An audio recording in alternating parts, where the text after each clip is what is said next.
Welcome to the Growth Guys Podcast, presented by KinderReeseCoaching.com. This is the #1 podcast for real estate agents who are serious about growing their business. Get the strategies and tactics to grow your business fast while building the lifestyle you dream of. Now, sit back, buckle up, and get ready, because we're about to get real. The Growth Guys Podcast starts right now. What's up, everybody? It's another episode of the Growth Guys Podcast. I'm Jeff Kiani, and super excited to have my partner here, as always, John Kitchens. What's going on, John? What is happening, man? Good to be on. Good to chat with you. A little Ask the Growth Guys podcast conversation. I know we're gonna. I'm excited about today's topic. So speaking of which, today's topic, and actually before we get into today's topic, I want to remind everybody who wants to learn a little bit more about what we talk about here and get more information on how we help people grow their business, be sure and go to KinderReeseCoaching.com and invest a little bit of time to hear about how we do that. But today's topic, and it goes right in line with those of you that maybe will take the direction to go check out KinderReeseCoaching.com, but that usually shows a sign that there's some level of commitment. Yeah, you have commitment, right? Two M's in that thing, because it's so damn important. It's commitment. And so those of you that are listening to this have expressed and displayed a certain level of commitment when it comes to personal growth and the commitment that you have to growing your business. And that's what we're going to talk about today. Commitment. There's a million different ways to talk about it. I've got a 2-time Ironman finisher with us today and my partner, John Kitchens. So there's some commitment there. Let's talk about it, Kitchens. Yeah, definitely. That definitely takes a lot of commitment. That for sure it does. Oh man, it definitely is. I like telling it because it relates back to even everything that we do in business. And, I definitely want you to chime in on, from a sales viewpoint, sales perspective, from a commitment. And, just like when I hear the word commitment and definitely want to give you guys a couple exercises that we use that you can implement immediately into your business. We'll definitely do that before we wrap up. But I like telling the Ironman story. Is you always got to have that buddy, right? You always got to have that buddy that just pushes you a little bit. That'll send you little challenges that makes you think that buddy's going to do that with you. And, that buddy happens to be Michael Reese. He's the best instigator of getting you to do things that you don't want to do. Right. And, I was at, I'm gonna have Holly make the shirt, but I was at, I've seen it at the 2 Ironman events in Ironman Village. There's a shirt that says, "Man, that's a bad idea. What time do we start?" Right. And so Mike's that guy, right? Mike's that man. Yeah. And you think about it. He's the one that brought you the bad idea. No, he came up with the bad idea and then answered his own question by saying, "What time do we start?" Yeah. So he sends me back in February of 2018, he sends me this link, and it's to Ironman Florida, which is the 10th anniversary of Ironman Florida. And he sends it to me, and I'm like, okay, all right, what is this? And I look at it and I was like, all right. So I'm taking it that he's thinking about doing Ironman Florida, thinking about doing an Ironman. And I kind of go through and I was like, so what the heck does this mean, right? What does Ironman mean, right? I've seen, Hawaii, Kona. I have an idea, it's triathlon. I know you got to swim, you got to bike, you got to run, but what the heck does it really mean? And so really started to unpack it. And I looked, okay, well, it's 2.4 mile swim, 112 miles on the bike, then a full marathon, 26.2. And I was like, okay, well, I know what the hell that feels like, right? I've done a marathon. And so like, okay, got that. I got that pain. I understand what that is. But what is this swim and this bike? and I started kind of going through, and I was like, all right, so it's that. Need to go through, started looking, research, looking at, okay, hey, some training things, swim, this, okay, on the bike, this is kind of the time, this is kind of what you need. And then I was like, okay, time-wise, right? How much time is it going to take involved weekly to do this, right?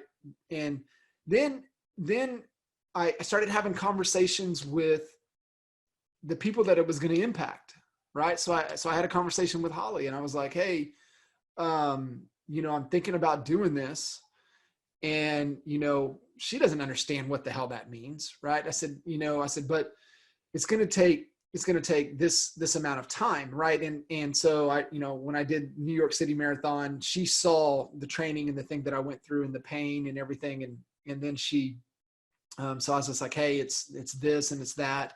Hey, I'm going to miss, there's going to be trainings like I need your help on Saturdays. I'm not gonna be able to take Zane to karate on Saturdays.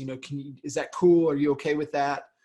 And really, really, really in depth. And then, so I go to the Ironman site, register, send a picture of it to Mike.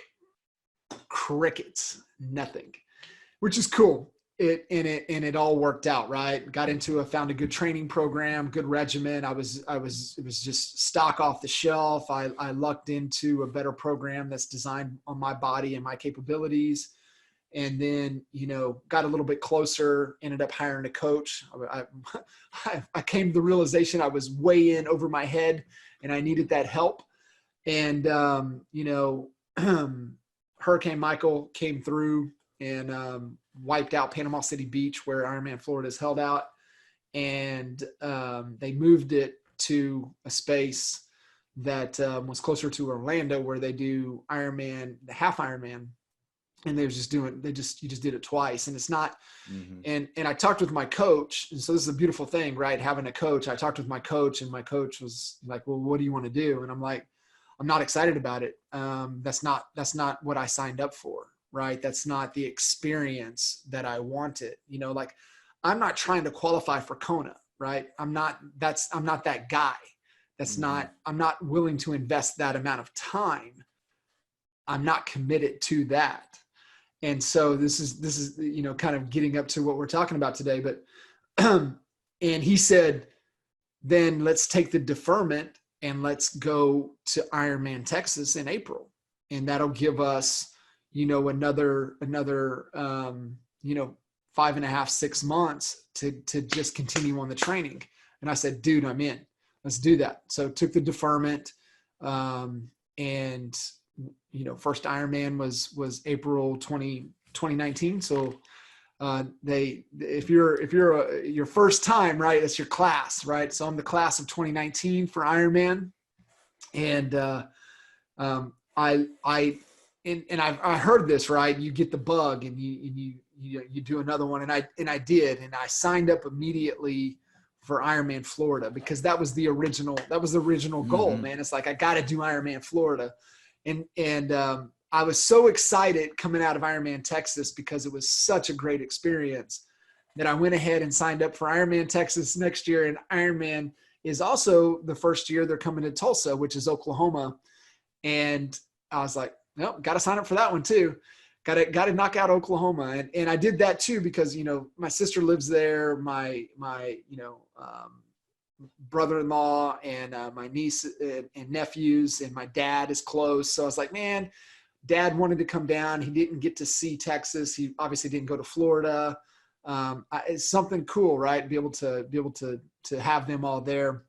And so went ahead and signed up for those too. So it was the deal. But the whole point in that story, and why I like sharing it, is that I did the work. I unpacked it. I didn't have a knee-jerk reaction when Michael sent me that registration for Ironman Florida. I did my homework. I understand what the details, what it meant, before I could commit. I had to know what it meant before I can say, man, I'm committed to that. And I know we're going to really dive into it. I know you got some really great points to want to hit home on, but Man, so many people don't take the time to get clear on the details of what it means to do something before you can commit. It's like, man, I'm committed to going to the gym. All right. What are you going to do there? What's the goal? What are you trying to accomplish?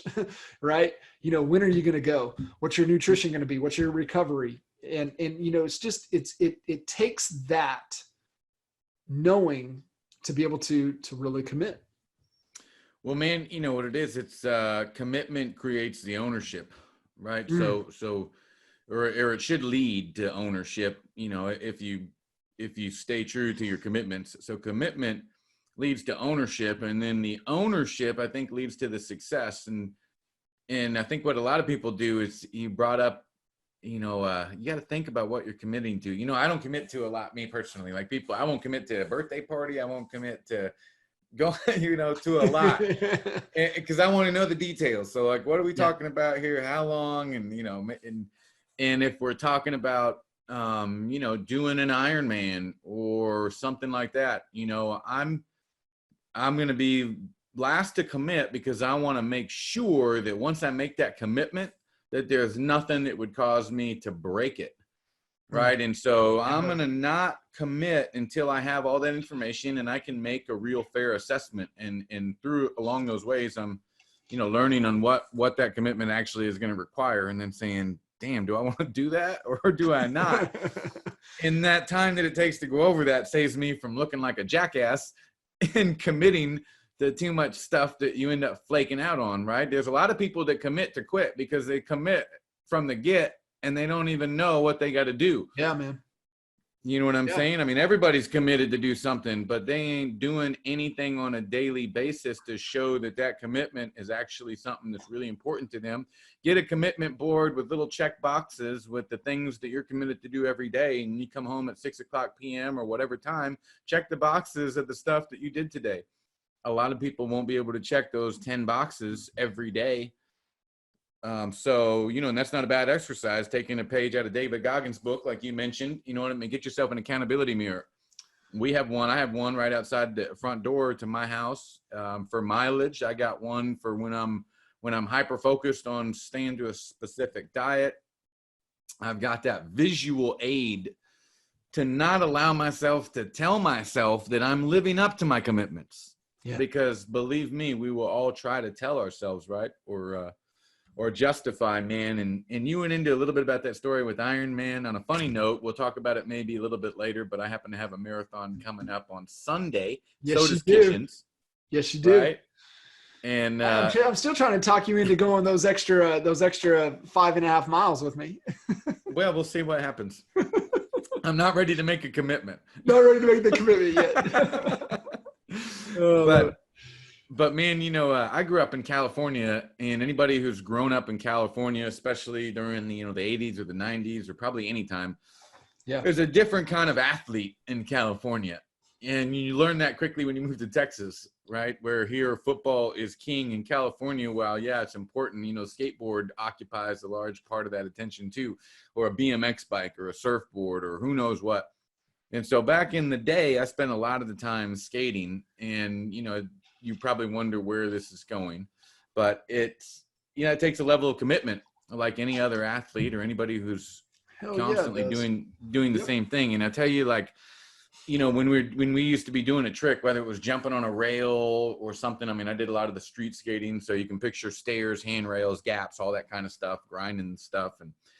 And I can tell you one way to fail. If I'm looking at a 30-stair handrail and I've got the option to nail it or bail, which is not going to be cool, there's one way I can guarantee I fail, and that's to approach that rail and jump without 100% commitment. If you are not 100% committed, if you flinch at the last second, I can guarantee you're done. Yep. And so what I did, and everybody else who I know who could. Why is that? Because the doubts that you perceive of what could happen actually become reality. And so when you think I'm going to miss that rail, my board's not going to hit where it should on the trucks, or whatever it is that you're worried about, I'm going to hit a bump right before I go, I'm going too fast, I'm going too slow, all that. As soon as you acknowledge that, it's done. You made that outcome a reality. Same thing in business or anywhere else, honestly. Yeah, you know what I mean? absolutely, man. Is it like I'm super intrigued about this because when I was young, man, dude, I loved to skate. I remember, man, I got hustled. I'm from L-Town, man. I got hustled, dude. I had some sweet wheels. I got hustled for them, man, for some old, used up, worn out. They were sold me on that they're the baddest, and I got them, and I was like, dude, I got straight worked. But I'm just curious because I obviously I didn't stick with it. That wasn't like, dude, you ain't skating in L-Town, man. You're not. It's just not. You have a skateboard, but dude, you have a skateboard. You might skate around, but dude, we're playing. You're not Tony Hawk. Dude, we're playing dirty sideline football on the streets, right, man? You get close to the side, you're getting tackled. It's tough to ride a skateboard on those bumpy roads. No joke, it really is. But so from a commitment standpoint, is it so like when you're skating from a commitment standpoint, is it you either have that, is it a visualization piece to where like, man, you're visualizing the move, sticking it, is that pushes that level that helps you stay committed to going through that trick, going through that process? Yeah, I think so. And I'll tell you that there's different people. Like I know people that could do it better than me at like, so what we're talking about is really being able to switch on when you need to, when it's not easy, when there are pitfalls in front of you, whether it's in business or on the skateboard, right? There's always those potential pitfalls. And there are some people who can just turn it on at any given moment and proceed as though none of that exists. And the only outcome that really exists is the outcome that they want. And there's some people that can do that at a level 2. There's some people that can do it at a level 10. And I've seen both. For me, I would practice. Talk about commitment. So I would literally be up all night. I would stay in the driveway until 4 a.m. doing the same damn trick over and over and over and over. There was a film crew that was coming to Monterey High one time to film one of these videos.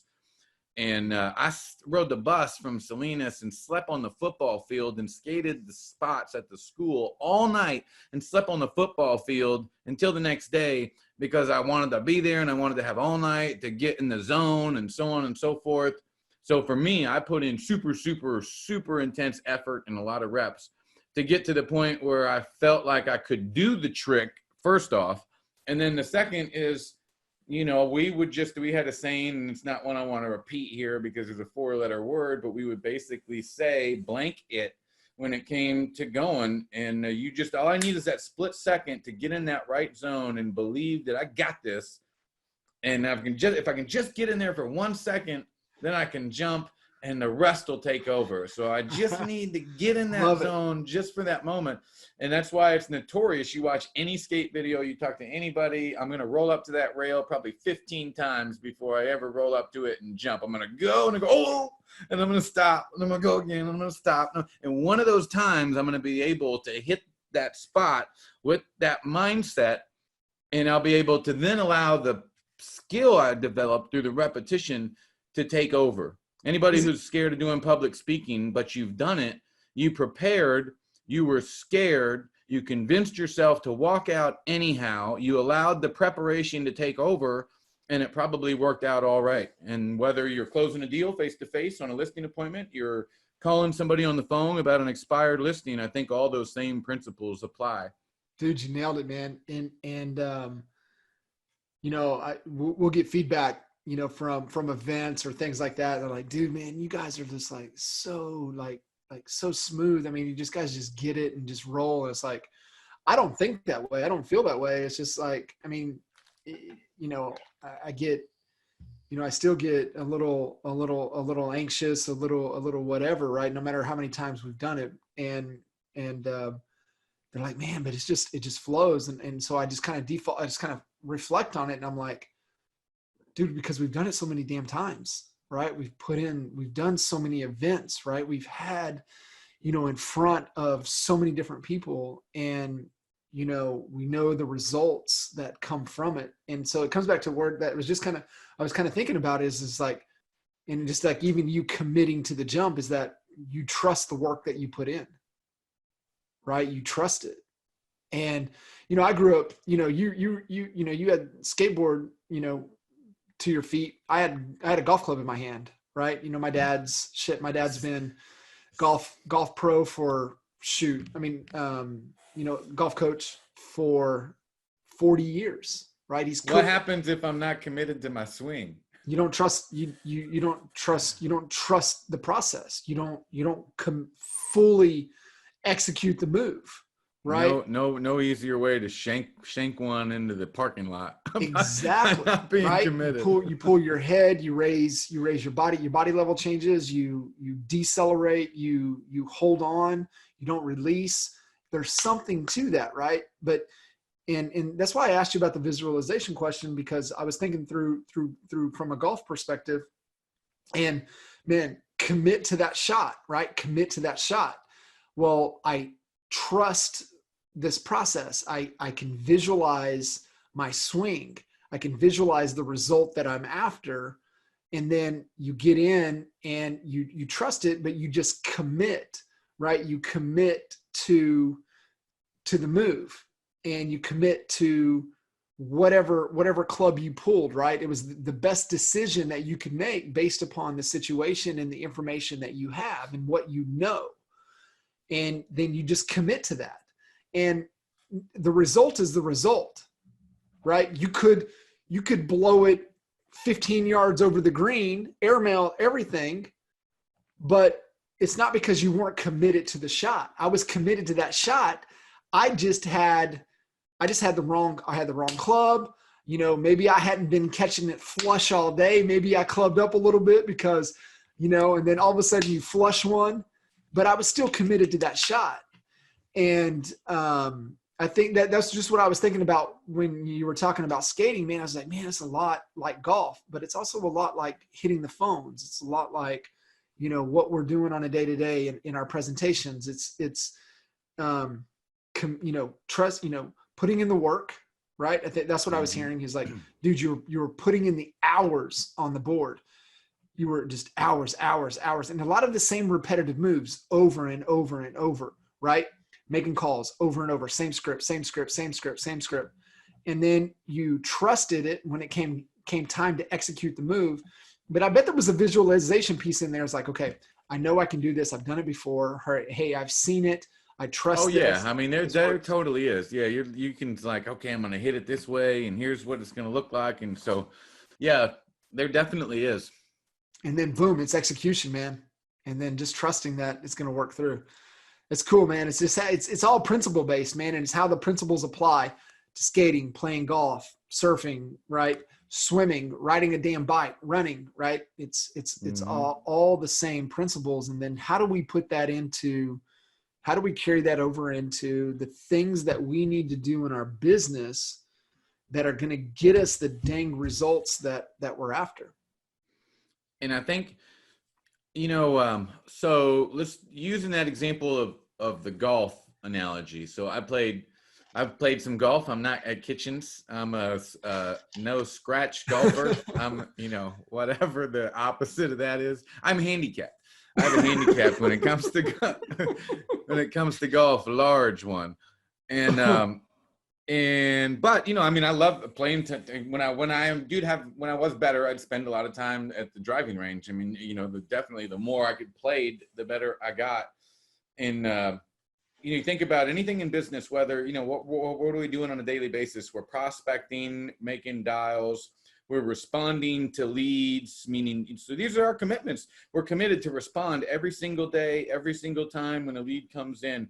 We're committed to using the same script and not doing something different every time, and using the principles that we know to use. We're committed to prospecting daily to build a pipeline of business. We're committed to nailing our presentations when we're face-to-face, and committed to asking for the listing appointments. We're committed to posting on a daily, weekly basis and creating content that can help us convert more buyers. We're committed to reaching out and recruiting team members or reaching out to our sphere of influence and past clients. I mean, those are the commitments that we're really talking about on a day-to-day basis that we would be trying to meet to be successful. And the way to really nail those is to prepare to be able to meet those commitments. So in golf, if I don't spend the time at the driving range, I can get up there and commit with my swing. But the fact is, the mechanics of my swing are going to be so terrible that despite my commitment to swing the club with 100% conviction, I won't get the outcome I want. And so you can't, if my point is that if you fail and you don't reach the outcome after you've made a commitment, you have to be willing to be self-aware enough to look at yourself and realize that it may be your level of commitment to what it was going to take prior, right? And so some people try, doesn't work. They tried and they can't seem to figure out why it doesn't work, whether it's once, twice, 3 times. And sometimes it takes maybe a little bit more self-awareness to say, well, I failed on my end in committing to what it would take, those hours and hours at the driving range. So no surprise, when I got up there, I shanked it into the parking lot. Yeah, man. I think, so you got to commit, and those are reps. You know, that's what I really meant to get across, is those are the reps. So you get that, those daily activities that I just rattled off. I want to do that as many times as I can every single day. And when I come home, check those 10 boxes, or when I leave the office, be able to check those 10 boxes and say, today I nailed it in respect to those commitments. And if I do that day in, day out over the course of 30 days, you'd have so much repetition that then when I made that commitment up at the tee, to use our golf analogy, I'd be able to rely on all that preparation, and I could use the visualization that Kitchens was talking about, because I would have had that time in the game and put in that sweat equity to extract a return from it. you know, I'm just kind of thinking through where people fail with commitment, and it's a lot of internal, right? Well, I think it's a couple things, right? You know, it's one, it's all internal. It's all mindset. If you want to really distill everything down, is your damn thinking. But the one thing that I was kind of thinking through there, and you know, why somebody wouldn't commit, or why they don't keep their commitments is you know, like the example with you know, with Ironman is not taking the time to understand what's involved and the time commitment, and then not getting the permission for everybody around them to help, right? Because the season, I guess 2 points with this. One is that whatever it is, your life becomes that, right? And people sometimes aren't willing to adjust or understand that they have to adjust, or understand it's okay to adjust their life according to what it is that they're wanting to accomplish. So they're not designing their entire being, their entire life around what it is that they're trying to accomplish. So I think in uncovering what it was going to take, so I'll just give you, you know, from a math example, you know, when you factor in 10 to 15 hours a week of just training time in the 3 disciplines for an Ironman, that doesn't include the prep, that doesn't include nutrition, that doesn't include recovery. And so when you look at that, it's like, okay, what am I willing to give up to accomplish that? And how can I design my life right now to accomplish this goal? That's what people mess up. It's like, well, I got to have this balance. There ain't no damn thing about such thing as balance. It's not even, it doesn't exist, right? The best thing on balance that I ever heard, and man, we challenged our mastermind members for years with this, was what balance means is being present wherever you're at. That's balance. Be where your feet are. If you're focusing and you're in at work, be at work. If you're at home, be at home. That's balance. And and so the main point there that I was wanting to make with that piece there on the commitment piece is that shit, Jeff, I freaking lost it, man. And when it's hey, I'm in a small room, it'll come right back to me here real quick.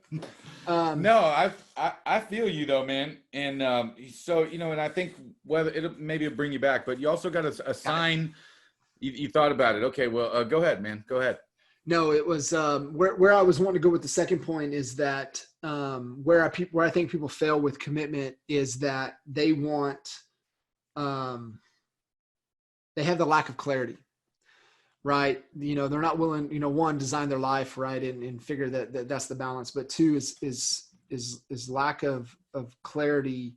They think they want something, yet they're not willing to get it to a certain way.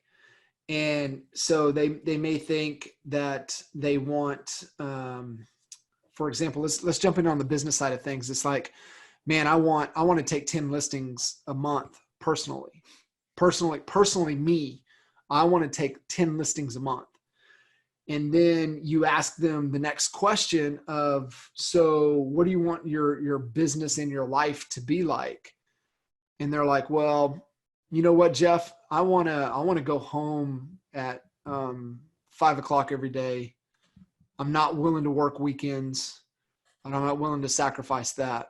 And it's like, oh, okay. So you have a conflict. You have a conflict internally of what you say you want to accomplish, but yet what you're willing to, that you want your business and your life to be like. You ain't committed. There ain't no way on the planet that you can commit to that. Right. So it's like, for example, so going back to the whole Ironman and the commitment on time, and you can do it even with the skating, is that, okay, I want to complete an Ironman, but I'm not willing to get up at 5:00 in the morning to go train, to lace it up at 7:00 at night to go get that run in. I ain't willing to invest in a bike that's not going to kill me to be on for 6 hours. I'm not willing to do this, that. Then there ain't no way you can possibly, there is no way you can commit to your goal, because you have that internal conflict of, you're saying one thing, but you're not willing to do this thing or change up your life, right? You're saying two different things. You want this, but you want this over here. I mean, that's it. A lot of people will be wanting something for Christmas that they don't get, probably, right? There'll be plenty of gifts that people want for Christmas that they don't get. And the fact is, that's because every one of those gifts has a price that has to be paid. And maybe we want some nice things and nobody was willing to pay that price. Yeah. And it isn't any different. There's a price that has to be paid. It's the laws of the universe. You have to pay that price. There is no ifs, ands, or buts about it. So you don't get the feast if you don't kill the beast. Somebody was talking to me about Game of Thrones the other night, and so maybe that's why I thought of that. But it's the price you have to pay. You have to go through that in order to get to the other side.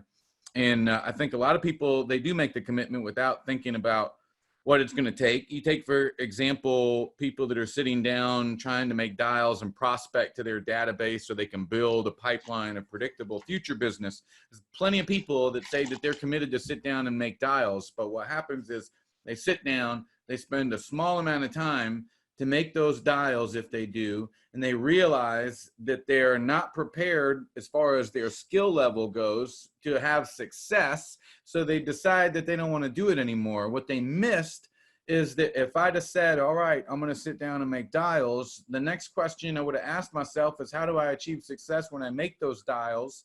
That would have led me to, well, I've got to know what to say. That would have led me to, well, I got to get some scripts. That would have led me to, I got to study those scripts. And so the commitment would extend much farther than just saying, you know what, tomorrow I'm going to get up and I'm going to make some dials. And tomorrow you're going to get up, you're going to make some dials. You're not going to get the outcome that you thought, and you're going to decide it doesn't work, or you're going to just extend that tape that you play in your head that convinces you that there's some other path than actually taking the time to pay the price and study the scripts, in role play, and listen to the calls. That's the price you got to pay.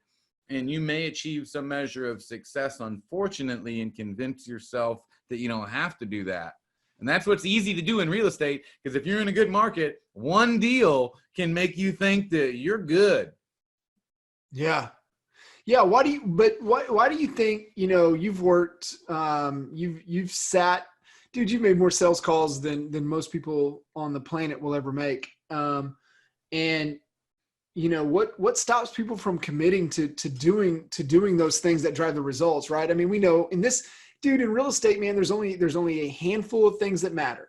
It's lead gen, lead conversion, client conversion, negotiating deals. That's it. If you spend 70% of your time doing those 4 things, you will make more money than you can even comprehend in your working time.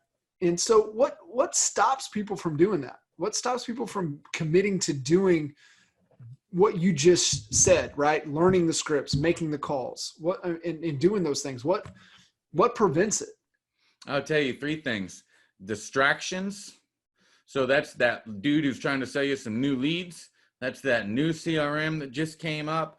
That's that new whatever it is that's taking you away from doing the things that Kitchens just said. There ain't nothing new about what Kitchens just ran down. So, that's it. But there are millions of things these days that you're going to have to process with the Facebook feed and everything else that are going to try to distract you. So you start to say, well, maybe I'll just spend some time researching that, or maybe I'll try to take a shortcut by doing this new thing. And unfortunately, there's always going to be another one. So there's distractions, there's the decisions. So you make the decision to be taken away from the activity that you made a commitment to follow through on. And so you're making a decision. The distractions are going to be there. There's no way you can turn off Facebook. Even if you did, you're going to see it somewhere else. So you can't control the distractions, but you can control the decisions that you make. So I'm going to do X. There's some other stuff that pops up in front of me in my email, on my Facebook feed, a telephone call. And so I make the decision then to let that distraction keep me from doing X. And then the third thing is diminishing thoughts. Most people have something that they're telling themselves that isn't true. There's fear, and we can talk about, false evidence appearing real, however you want to refer to it. The reality and the fears you have on what might happen keep you from taking any step forward. And so I think that, those are really the 3 things. The bullshit you're telling yourself is the diminishing thoughts. Yep. The decisions, when you're allowing those thoughts actually to take over and succumb to the distractions that are around you on a daily basis. And I say it in that framework because then, that's universal. It doesn't matter if we're trying to work out, if we're trying to make dials, if I'm trying to just about anything. Dude, I love that. And you nailed it, man. Distractions. I mean, statistically, distractions eat up 20 to 30 hours every week. So think about that, right? 168. And that's all we have, right? Each and every one of us, 168 hours, you back out sleep and shower, maintenance, taking care of ourselves and everything. You can argue anywhere from 100 to 110, let's just say 100 hours. And, you decide, well, shit, man, how many hours am I going to work this week? And you say, well, I'm going to work 50 hours this week. Okay, great. Well, then that leaves 50 hours for, all the other equities of life. And then you're like, well, if I allow distraction to happen, it's going to take 20 to 30 hours of my time. Where's it going to come from? Right? I've only got 100 hours. So then are you telling me that I've got 70 to 80 hours? Oh, well, business is not an option, man. I'm a drive. Distractions don't get me in my business. Okay, cool. Well, are you allowing distraction to get you in your other equities? Is that why you're not working out? Is that why you're not on date night? Is that why you're not taking care of your family? Is that why you're not doing the things that you need to do? Or, from a silence meditation prayer, following, Hal's Savers process to really better your life? Or is that a non-negotiable and you're allowing distraction from you doing the things in your business that are going to get the results that you're after? And it comes back down, like you said, man, I love you. I love those three things. And what you said about the decision. And you have a decision. You can make a decision to eliminate distraction. You can make a decision to, there's tools out there. You can block social media from all of your platforms for a certain amount of time. There is a decision that you can, when you're prospecting, get a different damn phone to prospect on and get your other phone, your smartphone, lock it up, right? If you're a guy, a guy or a woman that is easily susceptible to that smartphone, maybe you need to lock it up, give it to your assistant, right? Hey, this is my phone. I don't need it. I need this tool. I need this phone, and I'm after it. Whatever it is for you. But I think you nailed those three things, man. Those are huge, huge distractors taking you away from keeping your commitments. And man, distractions, decisions, and diminishing thoughts. And the diminishing thoughts, man. And I tell you, it's funny you bring that up about a phone. I literally worked, and you can imagine these Wall Street type of brokerages, the culture that sometimes can exist. And it's not uncommon at all to walk into one of those places, and there is a rule that when you walk on the sales floor, your phone is in one of those racks, like you might put your shoes when you're in kindergarten. God, and they literally make brokers check their phone, because I know as the principal that your girlfriend's going to text you, something's going to happen, and it's going to get you all messed up. And now I can't use you the way that I need to. And I need you to be an absolute fire. And I need you to think that you're untouchable. And in large part, that's why they will do that, because I know something's going to distract you and you're going to lose the edge. You're going to allow yourself to be taken away from the task at hand. So that is not ridiculous to say, I'm going to prospect for an hour. Let me go leave my phone in the other room and, and be focused. So that's real deal. And the 80-20 rule, we're talking about the difference. So think about everything that we just said. I mean, you have to be aware and then be willing to pay that price. But, I don't check my phone unless I'm aware that my phone is a potential distraction. Like, you got to hit the certain level of awareness where you even think of, man, my phone's going to distract me, so I'm going to ditch my phone because I know what happens here. Once you get that, you see the code, like you see the matrix, you're like, oh, so how can I hack the code? Let me leave my phone in the other room. Cool, hack that code. And you got to look for those ways to do it. And I think that it's not easy, and not everybody's that self-aware. And that's why there's that 80-20 rule where, 20% of the people make 80% of the money. It's because it's those 20% that are actually willing to block the distractions, to make the right decision, to limit the diminishing thoughts that they have. That's it. It's those 20%. How many people can run a 4-minute mile? I don't know, 20%. Well, that's because they have some advantages physically, but they also put in the time and they put in the work, and there's only 20% of the people in that skill set that are going to be willing to do that. Right. And if you look around at your competition or the person that you want to model your business off of, are they putting in extra effort that's not typical from 80% of the other people in your business? If they're at work all the time, or they're focusing on the equities and what's important to them, if they're, doing those things more consistently than you, then no wonder they're one of those 20% that are willing to do that. And right now you're not. Yeah. And then there's another boom. Oh, I just told myself I'm not. That's a revelation. That's a powerful thing. It's not a diminishing thing. Me telling myself I suck is not as diminishing as me telling myself I don't. Man, a couple things, you said there. I mean, environment is stronger than willpower. So designing, to where you can be productive, get that phone away from you. Like you said, hang it up on the rack and allow you to focus and keep your commitment.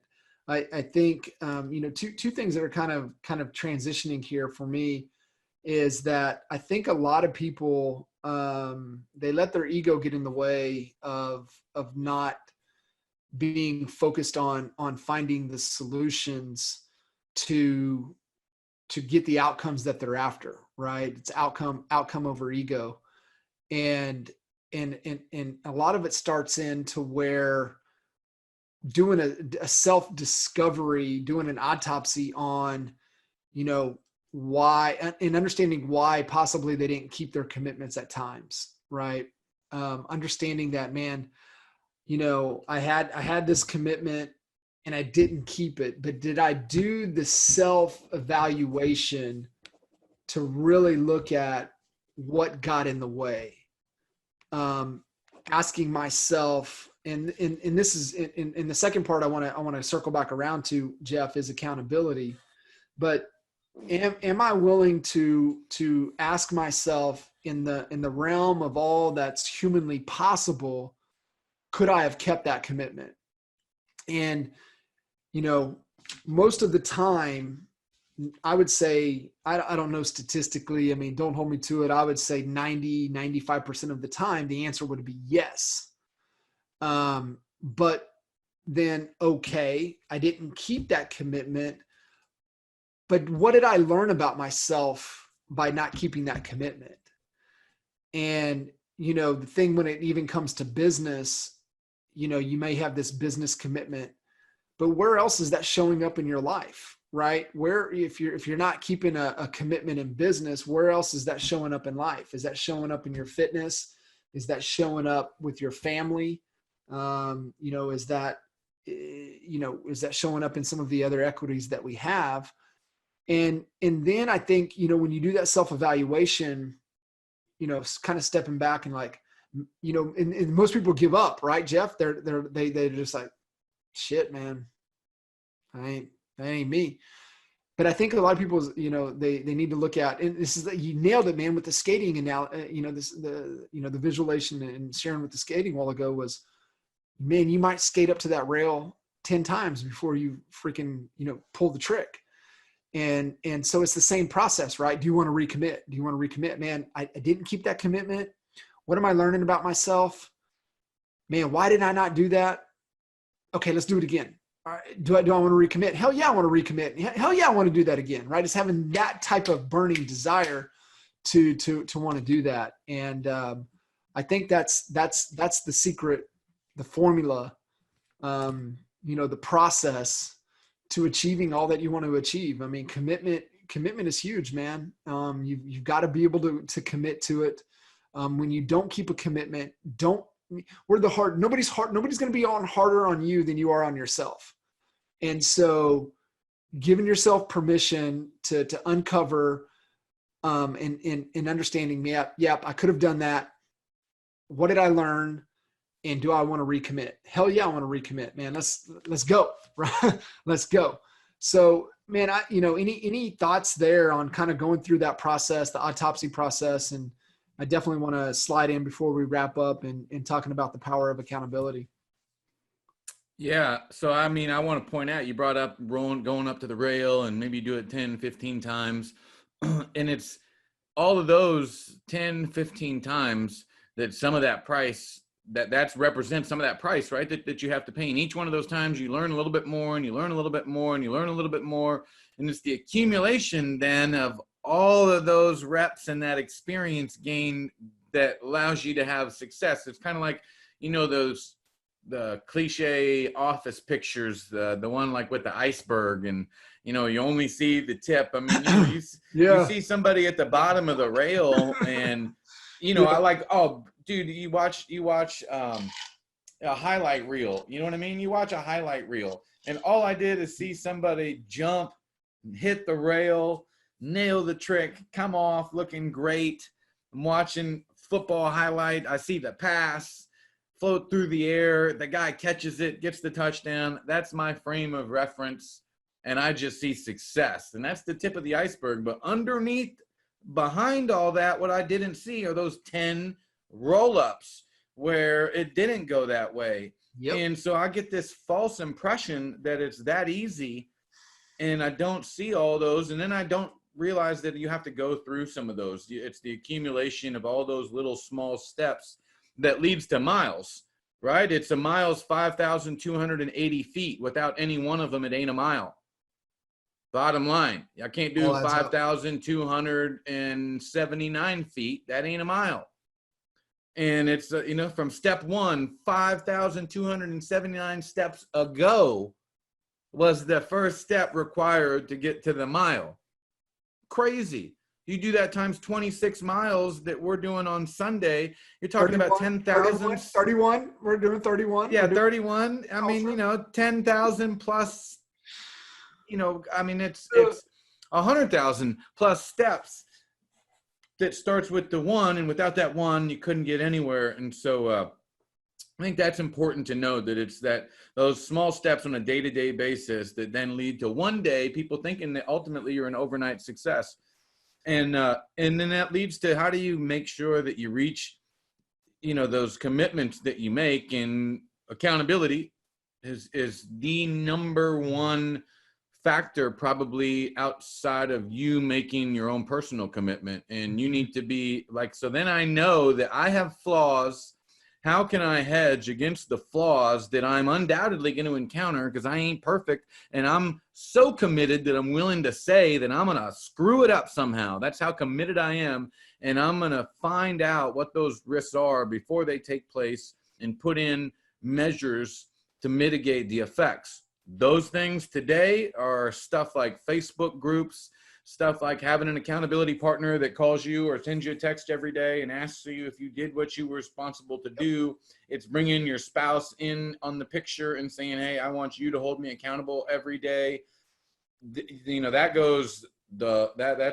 one of the biggest factors that I think that you could do is, and because once you do that also, it's like vulnerable, and there's something that happens internally. There's a fire that gets lit at a entirely different level when you start sharing those commitments with the people around you. 100%, man. And, say it again, environment is stronger than willpower. And, aligning somebody into your, what it is that you're wanting to accomplish. And if you don't even have that, hire a coach, right? I mean, do that for your business. I got to a point, not everybody has a high level of self accountability. But I got to a point though, that I needed guidance, but I also needed that extra little push. And, after my first Ironman, going into the second one, my coach, I got a new coach, and she called me out on my bullshit. I wasn't hitting the pool as hard as I should.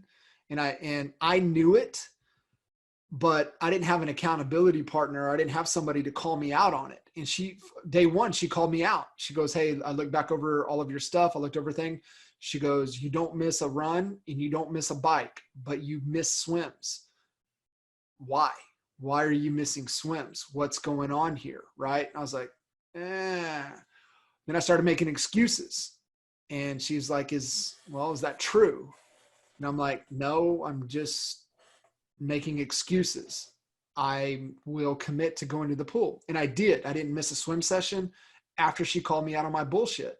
And so that's why I think having that accountability, you either have an accountability partner that's going to call you out, or you get a coach, one or the other.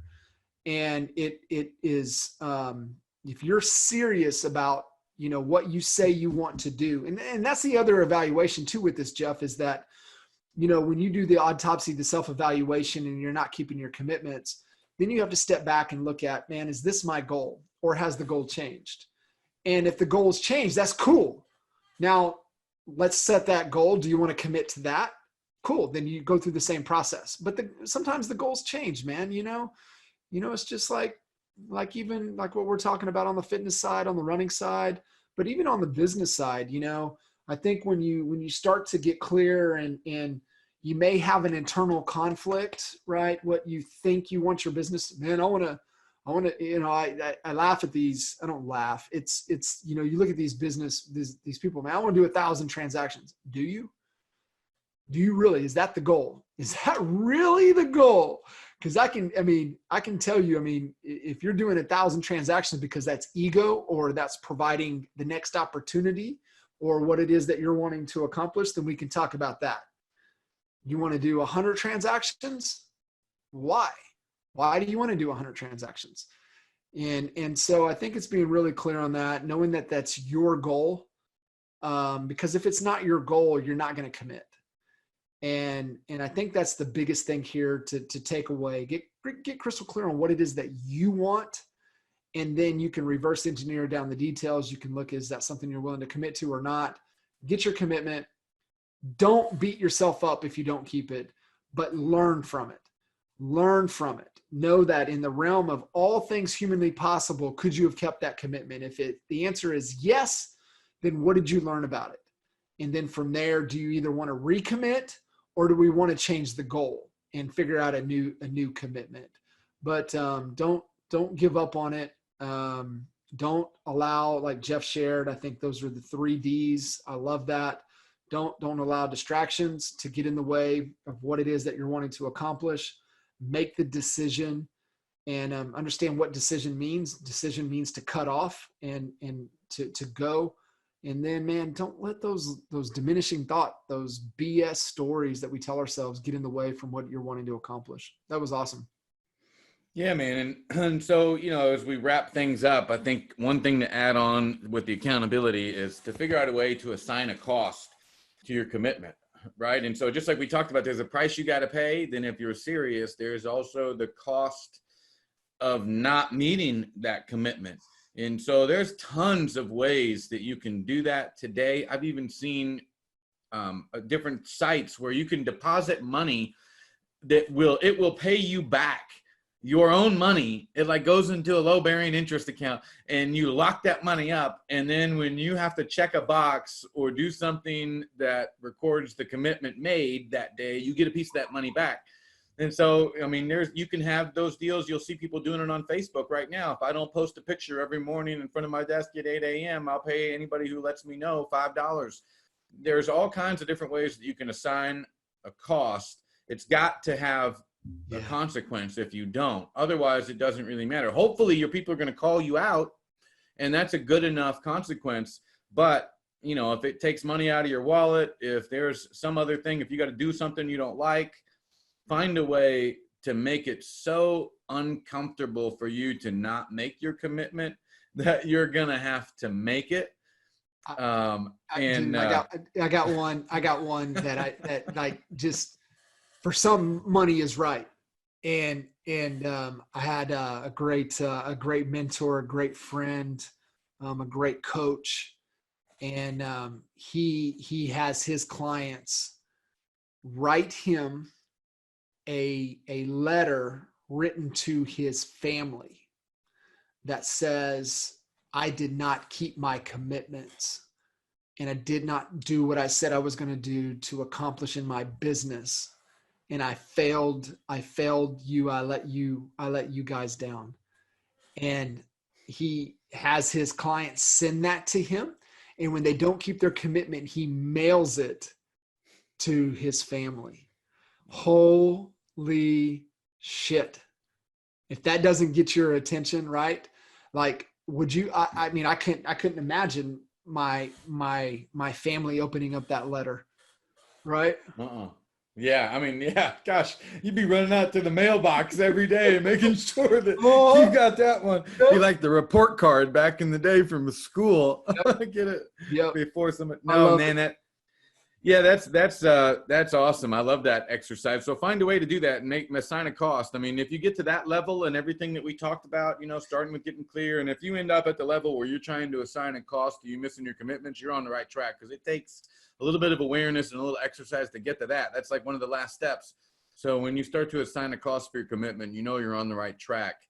And when it comes to assigning the cost for the commitment, you can find some ways to do that even in those moments when you don't meet the commitment. So like Kitchens was saying, to think about what would the conditions have to have been in order for me to meet that commitment? If there was any situation, what would it have to look like in order for me to make that commitment? And you can then find the things that you can plug in the middle as hacks to make sure the next time, here's how I know I could have made that commitment if there was this one factor that was involved. So then find a way to make that one of your factors. Maybe that's the price the cost of not meeting the commitment, but if you dissect them and take that approach, right? How could I have made that commitment? Well, if this would have happened before it, or if this would have lined out correctly, then I would have been able to make it.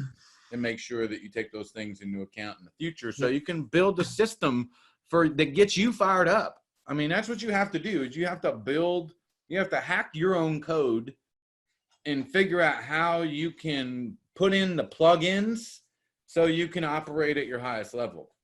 We do it on Google all the time. I go to Google and I download an extension so I can use my browser at the most optimum level. I can get my email notifications. I can start a Zoom meeting from my toolbar on Chrome. I can do everything just from that little toolbar because I download all those plugins.